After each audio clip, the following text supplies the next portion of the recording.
All right, today we're talking with my friend Anthony Recenello from Wolf and Garden. We're going to talk about how introverts and extroverts deal with social situations, how introverts can actually become extroverted in terms of their behavior, and staying focused as well as on your purpose. We're also going to talk about why basics and fundamentals trump techniques every time, and how to be a celebrity in your local watering hole.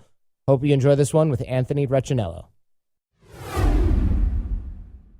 You were teaching weekend boot camps way back in the day, even when we started our business here, and it was kind of like an amateur thing. And I remember talking to you on ICQ or AOL Instant Messenger or whatever it was at the time, because you were like super young, and I was already sort of doing this stuff for a small handful of years, and I remember answering the questions at like 4 o'clock in the morning and like after field work and stuff like that. But you started to you just came out of nowhere recently and evolved this like long-term, private, personalized coaching in New York. Tell us a little bit about Wolf and Garden.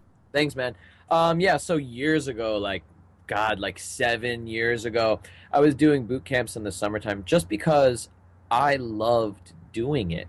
It was just something like a passion of mine. I didn't even think about it as a business. I didn't even know what a business was, man. Like I was just in college. I was thinking about music and all that stuff. I did it because I liked it. And then when I went back to college, I said, if I ever start this, because the boot camps were nice and they had a great time, but I don't really think they're going home and like their lives are changed forever. I said, if I ever come back and do this again, I'm going to do it differently. And I think I'm going to do it in a more long-term way. So years went by. I moved to New York. I had, like an acquaintance, I guess, from back in the day kind of contact me and say, hey, man, you're in New York. Let's do some stuff. And I was like, okay. And I was like, let's do it weekly. And it just started kind of spreading very quickly. And I was like, all right, well, this is awesome. This is going well. And as time went on, I just kept kind of molding it into what I thought the best possible program for a man could fucking be. And I realized it's the type of thing where it takes about a year to really fully have a full, long-term, deep change in a person. You don't get piano lessons for a weekend. So why social skills? So I noticed that over this course of time, I got to build a relationship with my clients, and all my clients are my best friends.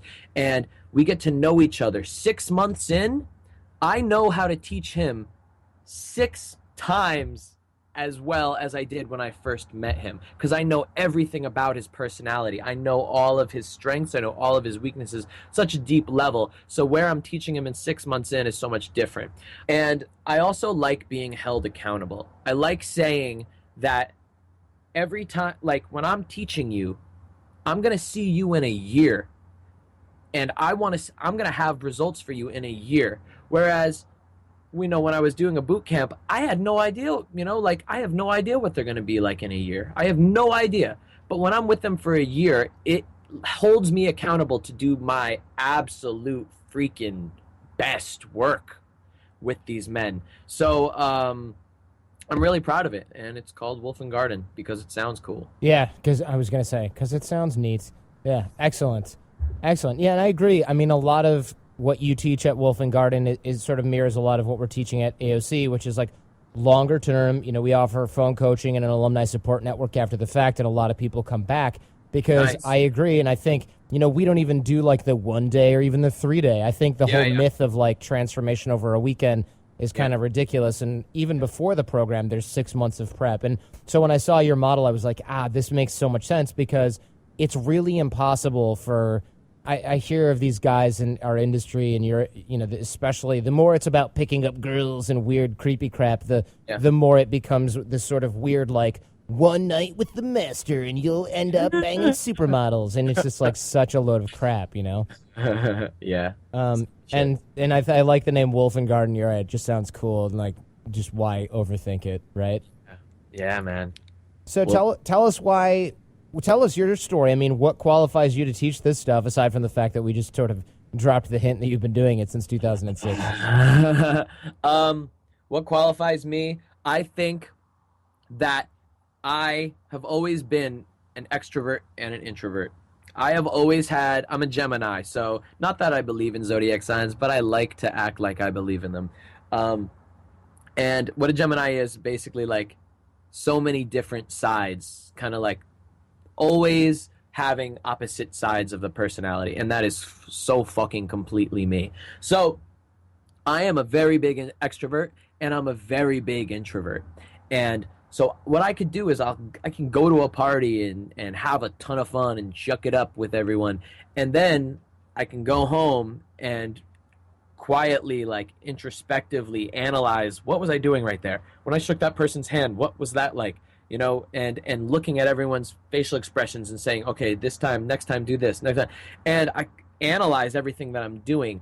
Another thing is that I had a lot of cool friends growing up. So I got to see them in action, and I know what it looks like to be good with people.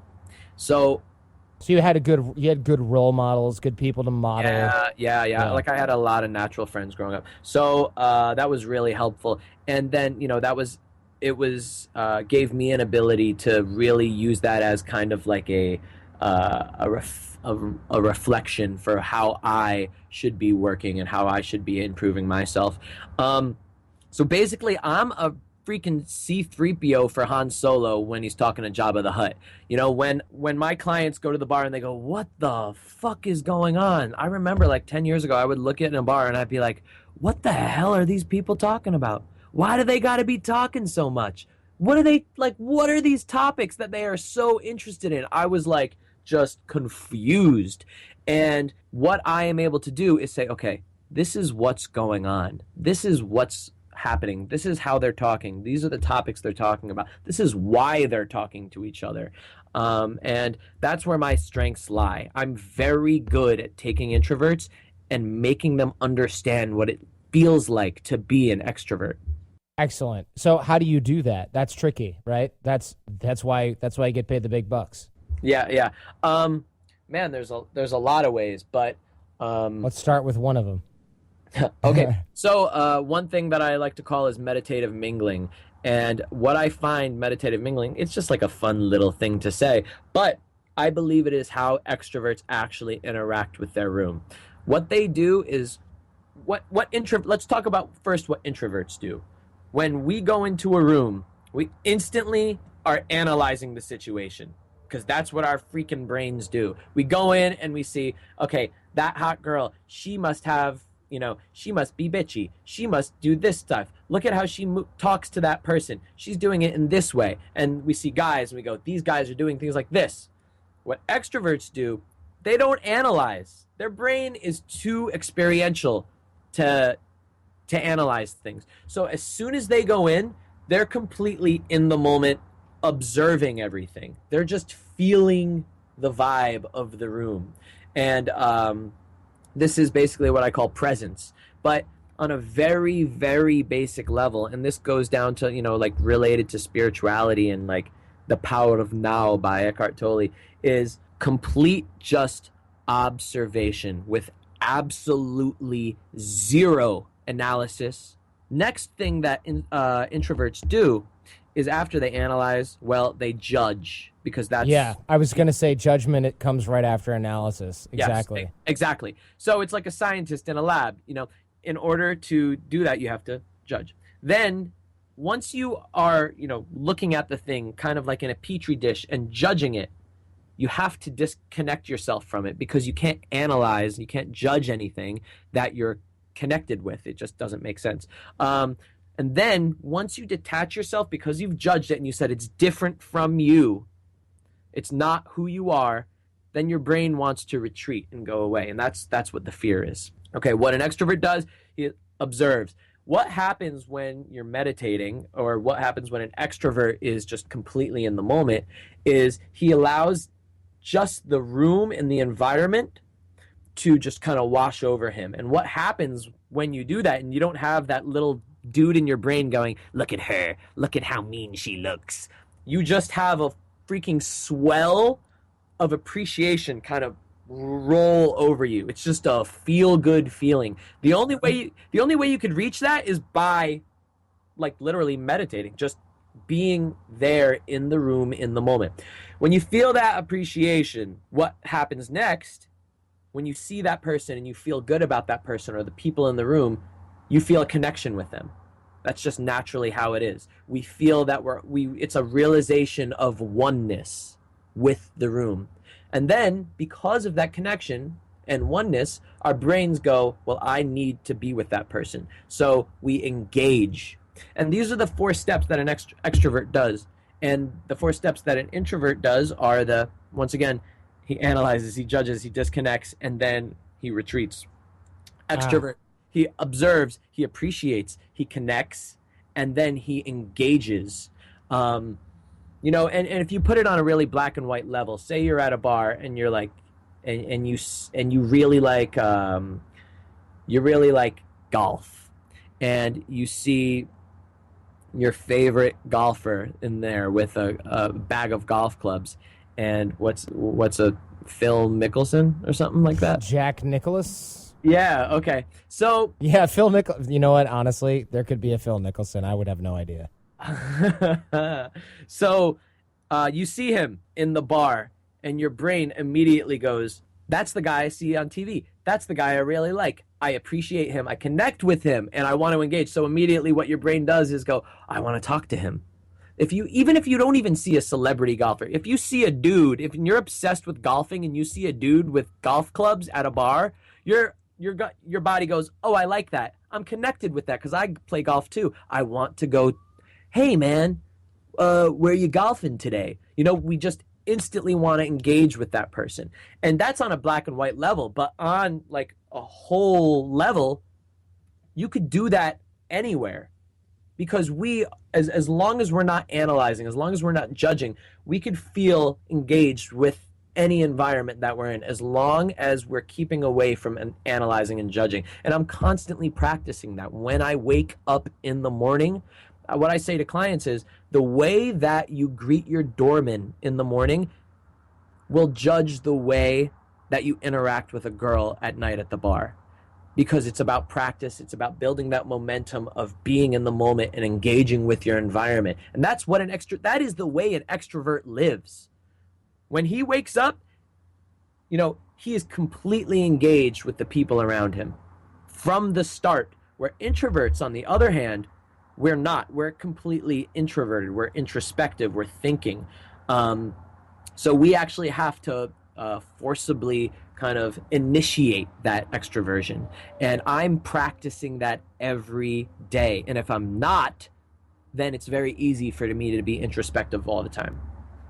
Guys, excellent. Wow, that's interesting. And I mean, so how do we get there? You mentioned like a meditation and stuff like that, but how do we actually get there? What are some practical exercises that guys can do to sort of become more present? Because it's really easy to go like, yeah, introverts do this and extroverts do that, but like, damn, if I'm an introvert, is it all lost for me? How do I go in and not analyze the shit out of every single situation? Well, first of all, like I said, it's just damn practice. When you wake up in the morning, the last thing that you should do is look on your phone and see who texted you. The last thing you should do is go on the internet, because that is all introspective things. The first thing that you should do is just be attentive to your environment. And what I mean by that is simply look, where are you? Be aware of it. Look at your hands. Look at all the little rings and little lines on your hands. Look at it slowly. Listen to what's going on and slowly get up. Slowly be attentive to every little movement you're making, every little thing going on. And what that does is it forces our brain to take the attention away from our thoughts and redirect them, the attention, to our environment and what's going on now. And what that does when we kickstart that in the morning and continue that process, as I walk downstairs, as I'm in the elevator, as I go outside onto the sidewalk, constantly focusing what's around me. What I do in the morning is I do a happy walk. I will I'm walking outside, I feel the bricks on the walls. I smile. I force myself to make eye contact with everyone outside. If I don't do this, I suck at nighttime. And I'm not able to coach, I'm not able to interact with people. I have to do this every morning. Me as a coach. If I don't do that, this is what I say to clients all the time. I'm no different than you. In fact, just last week, I was feeling like the same way I was 10 years ago because I wasn't keeping sharp with what I practice. The only difference between me and you is I wake up differently and I take the steps that I need to in order to feel the way that I want. That's all it is. If you don't take those steps, you will not feel that same way. So all you have to do is just take those steps with me. And like I talk about, just being in the moment, practicing that. And that is ridiculously huge. I force myself to engage with people. So if I'm walking by if somebody's walking by, I make eye contact with them from afar, smile at them, and say hi to them. I do that to almost everyone I pass by. I'm feeling the walls. If I go into a store at the register, I start talking to the person in front of me, but I really look at them, and I really look at their eyes, and I'm attentive to their facial expressions. I'm attentive to every little sound they're making, and I try to keep reminding myself that I'm in the moment right now. And this isn't like a movie that I'm watching inside my head. And I have to do that constantly because remember, if I don't, I feel the exact same way as everybody else, all the other introverts. And I have to make it a habit. Yeah, and so basically, by doing this, you're sort of changing the frequency with which you interact with the world, to sort of use a woo-woo term, and that gets people to notice you, and it helps you engage with other people. It is engaging with other people. Yeah, it is engaging with other people. So it's like, I remember one time I was working with a client on this stuff, when it was like one of his first weeks doing this. Now he's into his third month, so he's got it down pat. He's like freaking amazing in the club. But when it was like first or second week, it was the second week, and I said, every person that you pass by in this bar, I want you making eye contact with and acknowledging. And he goes, people aren't making eye contact with me. And I go, are you serious, dude? You force them to make eye contact with you. You glare at them. You want them feeling your eyes on them. So when they turn, they see you smiling with a big freaking grin on your face. That's what I mean by engaging. Forcing yourself, not, they won't look at me. Force them to look at you. Get in their face with every person you pass by. And then what happens is, as you're doing that, as you build that momentum, it becomes really easy. And then when you walk by, people start just looking at you and making eye contact with you because you're in the moment. They feel your body language. They feel your presence. Excellent. And how long did it take you to cultivate that? Well, I would do it, like I said, because I'm an extrovert and introvert. I would do it on and off all the time throughout my life, but I had no freaking idea why. I had no idea. I would get so angry. It's like, why is it that this week I'm so cool and I'm so awesome, and then this other week I just don't want to talk to anybody? Why is it? Why is it? And I spent so long figuring that out because I'm all about foundations. I'm all about the basics, getting down to the raw, take away all of the gimmicks, take away all of the fat, and get down to what makes me extroverted and really good at interacting with people. And I found that there's three main things that make me feel this way. One is that presence thing I was just talking about, engaging with my environment at all times. I realized that if I'm practicing that at all times, I am good. Next. Nice. So you just consistently go on with that, and that's like the starting point for everything in your life. For every interaction in your life. Yes. So next is, there's three, and all three of these things are equally important. Next is what I call purpose, and everybody needs a sense of purpose, whether it's grandiose or whether it's humble. It could be as humble as working at the Peace Corps, or it could be as grandiose as creating the next big multi-million-dollar app. But Everybody needs a sense of purpose. And what I mean by purpose is, why are you living on this planet? What are you doing on this earth that is bringing value to others that you enjoy doing? That's purpose. That's an overarching purpose for your life. But also, when you have that overarching purpose, your your micro purpose, maybe going to the grocery store, whatever you're doing, has a lot of intention to it because you have an overarching goal in your life to do. So if I didn't have anything to do in my life, if I felt worthless, then I would lazily do everything. I would lazily dilly-dally to the grocery instead of walking there with purpose, getting my shit done, and then getting back to what I need to be doing. Purpose is extremely important, to constantly be on your shit. If you don't have anything to live for, then you're not going to be happy. You're going to feel worthless. And all that meditating ain't going to be shit. Next, the third thing, and this is just as important as the other two, is health. That's mental health and that's physical health. So I pay very much attention to how I eat. I pay very much attention to my exercise every day. I pay attention to my sleep.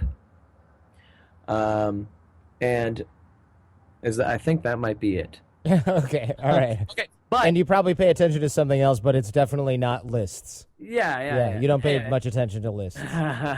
So, I noticed over the years, I go, why, I'm noticing these things. If I don't work out for like a week, I feel like shit, and there's nothing that could help me. And I don't only feel like shit, but I also start craving carbs, start craving sugar, and I start eating it a ton, and then I perpetuate a depression. However, if I'm exercising all the time, I don't start craving carbs and sugar because my body isn't looking for some type of supplementary energy source. So I make sure I'm exercising at least 4 days a week, strength and aerobic. I make sure that I'm constantly practicing being engaged with my environment at all times. And I make sure that I'm constantly on my shit with what I need to do in my life at all times. And make sure it's something that I love doing. It can't just be me, I can't. But at the same time, like I said, purpose in life doesn't have to be something grandiose. It could be, I have a friend and he is on at all times, but most people wouldn't think that he has some type of life purpose. So I said, well, then that doesn't make sense in my formula. So what's going on here? And I realized this guy's purpose in life, he doesn't care to be famous, and he doesn't care to make a lot of money. What he cares to do is just positively affect the people around him. This guy, whenever you meet him, no matter who he meets, he is having an amazing time with these people. So, purpose could be as small as that. It could be something like being a good father. That could be your purpose in life, but it has to be something. You can't not live for something. You always have to be feeling worthy of being on this planet. So those are the three things that I realized when I'm doing those hard as a motherfucker. I'm feeling amazing, and I'm feeling really confident, and I'm feeling always in the mood to interact with people. Right. That makes sense, because if you're on your purpose, then you know what fits into that and what doesn't. And that makes you more selective. It makes you more aggressive with what you actually want. You're not just sort of floating around. And that passion is very detectable and very contagious and very attractive. Yep. Yeah. So purpose goes down to even the people I meet, the people I want to spend my time with. So if I'm at a bar, I'm not just, I'm not ending up with any old person at the end of the night. I'm ending up with the person that I want to be with. When, it's always a balance of presence and purpose. I'm always having the time of my life, but while I'm having the time of my life, I'm making sure that I'm going for what I want while I do it. So even though I'm going to the grocery store with purpose, making jokes to the ladies at the checkout, like saying hi to the little babies in the strollers. I'm having a good time while I'm getting stuff done. When I'm at the bar, I'm making whoever is around me the coolest person in the world. I'm having the best time while I'm there. But at the same time, my brain is always focusing on, Do I like this person? Do I want to keep interacting with this person? But at the same time, I'm having a great time with them. So it's a beautiful balance. The way I'd like to talk about it is, presence would be the little motor on a rowboat, and the rudder, the thing that steers the boat, would be my purpose. So purpose isn't something that is purpose isn't desperation. It's the opposite of desperation. It's going for what you want. Right. Focus. It keeps you focused as well. Yeah, you're right. The opposite of desperation in a lot of ways. So we talked a little bit before the show about basics and fundamentals and things like that, and you'd made an interesting comment saying that the basics are more important than techniques. And I talk about that a lot on shows here at The Art of Charm and as well in our programs and things like that. What does that mean to you? Because I think that's kind of a key indicator of competency, is how good somebody is at the fundamentals. When you look at MMA fighters, the guys who are the best that win all of the time are masters of the fundamentals, and when they try to get flashy, they tend to lose. Yeah. And that's true across pretty much any field. Yeah, I've heard the stories of how, like, I think it was like Bruce Lee or whatever, where he would practice a punch, like 10,000 times, and he's more interested in getting his one punch as perfect as possible rather than doing like the craziest, martial arts trick. And something about the basics, about the foundations, they take care of everything. Once you got the basics down, everything else falls into place a lot more easily. So the basics are important. How do you drill those? How do you have your clients drill those? Well, I literally will stand in a bar and meditate with a client at first. But and I'll do it in different ways. So I remember there was one time where I was interacting, I was working with the client, and he was just so anxious. He was like, dude, I don't know. This was his first time working with me. And he was like, dude, I don't know. I'm so scared. I'm so scared. And I was like, all right, well, I'm not even going to be able to, like, get meditating with this dude. He's so out of it. So I said, all right, let's forget about the whole girl thing right now. Just tell me, what is your, like, favorite thing to do? Like, what do you like to do? And he was like, I love photography. I was like, all right, tell me about that. He's like, I like, going into a park, and I like watching, for like that perfect shot. And I walk around and I look for it. And I said, that's cool. Okay, can you teach me how to do that? He was like, okay. And I was like, all right, because we were in Barnes and Noble in Union Square, and I was like, all right, say for instance, you're taking photos here. Show me what you would do. And he's like, all right, well, first I would look for that person's what I call O face. And that O face is that moment where they have no insecurity hitting them. They have no thoughts that anybody could be looking at them, and they're in their most natural body language. And I look around and I try to keep aware of who that person is. And then with my camera, I get ready, and right at that moment that they have it, that's when I take the picture. I was like, all right, show me. So we started walking around, and his body language completely changed, and he started walking around with purpose, and he started looking at people, and then he goes, okay, that guy looks like he's waiting for somebody. And I go, really? He looks like he's trying to decide something. And so I said, all right, what would you do now? And he goes, all right, well, I would get the camera out. And then I said, stop. What I want you to do right now is walk over to him and ask him how he's feeling. And so he goes, okay. And then he went over and he did it. And he asked him, he was like, excuse me, sir, I thought looked like you were waiting for somebody. I just wanted to know because you look so interesting. I wanted to know what you were thinking at that moment. He goes, oh yeah, I was waiting for my wife to call, blah, blah, blah, blah, blah. And what that taught him, and what I was able to do, is take something that he is always able to feel in the moment with, and that's photography. And as soon as he was about to engage in the way that he normally does with a camera, is I rerouted that quickly into a social context and had him engage physically. So that taught him a huge lesson of how to engage with people in the way that he thinks about it. Oh, wow, that's interesting. So you sort of get them speaking their own language and then applying it to the context of meeting and socializing and attracting people, et cetera. Yes, yes. Very interesting. I like that. And you've got a process whereby guys can replicate a lot of this, and you call it funnel theory. Do you want to outline that really briefly? Because it seems like, you can do that once, but how do you do it over and over, and what the heck do you do? How do you create that funnel? Cool. So what funnel theory is it's basically acting with purpose in a bar. And what I see most guys do in a bar is, especially pickup artists, is they go into the bar and first of all, they don't look like they're having any fun. There's two guys and they're looking around. We call it sharking the venue. Yeah, you got you're just circling around, looking at your prey. Yes, exactly. What they do is they are scanning the room for valuable people that they could possibly, be like had their value upped by. Right. Oh, if I get with that hot girl, I will be much better as a person. So that's what they're doing, and I call that basically like sniper method. Yeah, yeah. And what that does is all horrible kinds of things. Horrible kinds of things in your mind and in the minds of other people. So what I do is funnel theory.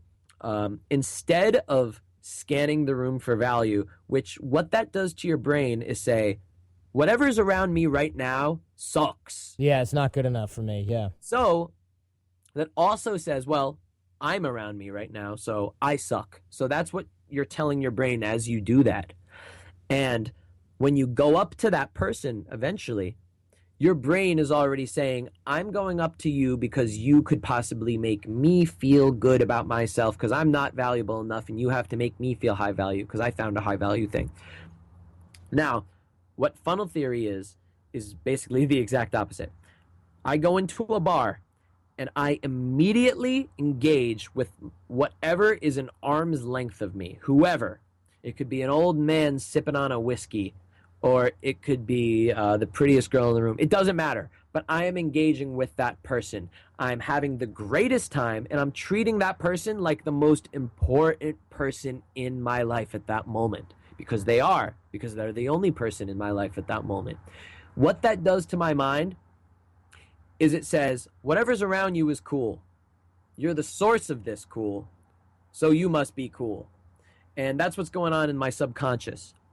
As I do that, I do something called a roll-off. So I'll interact with one person, and then I'll kind of turn around, and I'll see somebody next to me. And because I'm engaged, I'll make eye contact, whoever it is, and I'll pull them in, and I'll say, hey, we're talking about this. What do you think about this?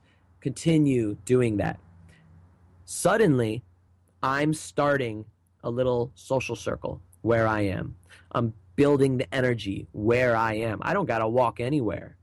Sometimes I do, but ideally, you just got to go stand there and just make friends. So I'm in there. I'm starting to build a group of people that I'm interacting with. I could start mixing groups together.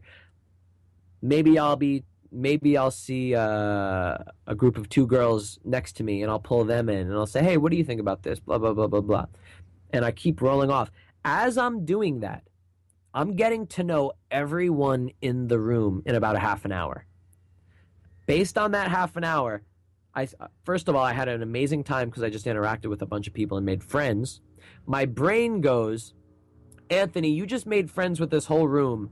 Now you feel like this place is your home. You feel comfortable here. Everybody likes you. You like everybody. This is no longer a place where you feel alien, but now a place that it's like your bedroom where you're just hanging out with friends. Then at that point, I go, okay, who did I like the most out of everyone I talked to? The next half hour or 45 minutes, I spend back at those people. So basically, if it looks like a funnel, all of the people at the top I just interacted with. Next, I'm filtering in the people that I liked out of that group of people. So I go back and interact with them. Maybe it was the two girls that I met. And maybe it was the old man sipping his whiskey because he had some fun sailor stories from the 70s. And I keep talking to them. Then, as the night goes on, say the old sailor goes home, and I keep talking to the two girls. And then, her friend goes home, and then I end up with that one girl. Throughout the night, the funnel is getting smaller and smaller. because I'm choosing who I want to hang out with based on my blanketing the room with my interaction.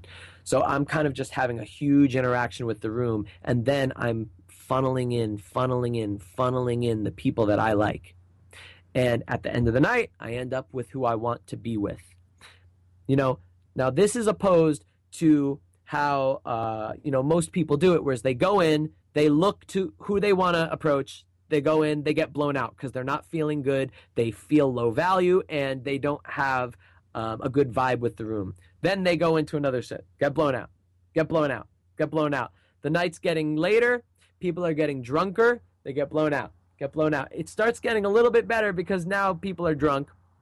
And then hopefully at the end of the night, they'll end up with somebody that, it has beer goggles on and eventually ends up with them. And that's usually how it happens. It's not usually fun for them because it's like they're going to war. Whereas with me, I'm making friends with the entire room. And when I meet these people, I'm not this person that is like on an attack. Everybody knows that I'm friends with everyone. Another thing that funnel theory is great about is when you are friends with half the room, not only you feel cool about that, but other people on the side, the people that just came in, they go, who the hell is this person interacting? Yeah. You get it? Yeah, I mean, we call it mayor walking at AOC, and we've got, it's essentially, it's the single best way to work any room. And, what's great about it is you hit all of the numbers, you make friends with really cool people, you've got social status in there, especially if you include the employees and the servers in there, then they kind of know what's going on, and you're basically like a celebrity for that night. And then when you walk back in, you've got a jump start on it because all of the servers and staff who were there before will see you again doing that same thing. So you don't ever have to really start from scratch. Yes, exactly, Jordan. Yeah. Excellent, man. Is there anything you want to leave us with? I think we dropped a lot of solid content here. I would say the 4 things that I am always focusing on at all times is practicing presence, purpose, and health. And every time I'm confused, every time I go, why isn't it working? I always go back to presence, purpose, and health. And I could always fix that, and it always is better for me. So those are the things that are truly the most important things in my life. Excellent. Thanks so much, man. Much appreciated for your time. Great show. Thank you, Jordan. I appreciate it. All right. I enjoyed that one. And I'll tell you, I think it is interesting how introverts and extroverts do really have brains that are just wired totally differently, especially with respect to social situations. And I think it is very much true. I find myself being introverted in a lot of ways. However, I became extroverted through practice and through working on things like presence, focus, etc. And I definitely have socially extroverted behavior, but that is definitely something very, very new for me that I've worked on really hard over the past several years. And of course, it's what we teach at the Art of Charm workshops, is how to get there even faster through our own experience. We also talked about staying focused and on your purpose and why basics and fundamentals will trump techniques every single time. And of course, something you can apply right out of the box, how to become a celebrity in your local watering hole. So I hope you guys enjoyed this one, and we'll see you next time.